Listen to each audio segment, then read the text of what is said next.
क्या आप भी प्राइवेट कंपनी में जॉब करते हैं? यदि हाँ, तो ये वीडियो लास्ट तक जरूर देखें। हर महीने की 1 तारीख को जब फोन पर सैलरी क्रेडिटेड का मैसेज आता है तो चेहरे पर मुस्कान आ जाती है। लेकिन क्या आपने कभी अपनी सैलरी स्लिप को ध्यान से देखा है? ग्रॉस सैलरी बड़ी दिखती है, लेकिन बेसिक सैलरी वो हमेशा छोटी क्यों होती है? अगर आपने ये नहीं समझा तो शायद आप अपने ही फ्यूचर के साथ समझौता कर रहे हैं। कंपनियां बेसिक सैलरी कम क्यों रखती हैं?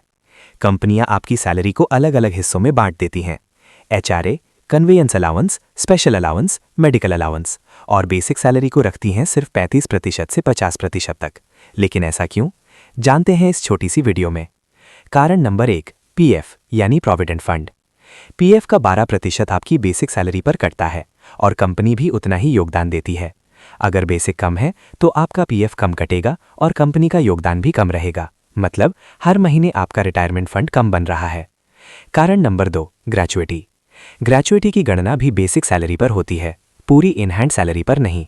तो 10-20 साल बाद जब आप नौकरी छोड़ेंगे तो झटका लगेगा। आप सोचेंगे लाखों मिलेंगे, लेकिन मिलेंगे उससे बहुत कम। कारण नंबर 3, बोनस और ओवरटाइम।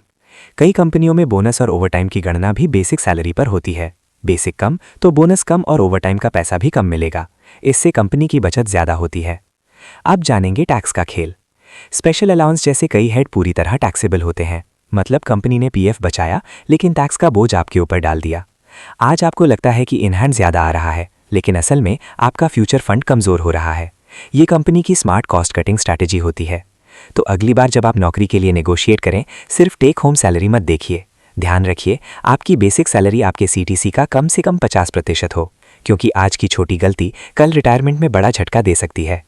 अगर ये जानकारी काम की लगी तो वीडियो को लाइक करें, शेयर करें और ऐसे ही स्मार्ट फाइनेंस कंटेंट के लिए चैनल को सब्सक्राइब करें।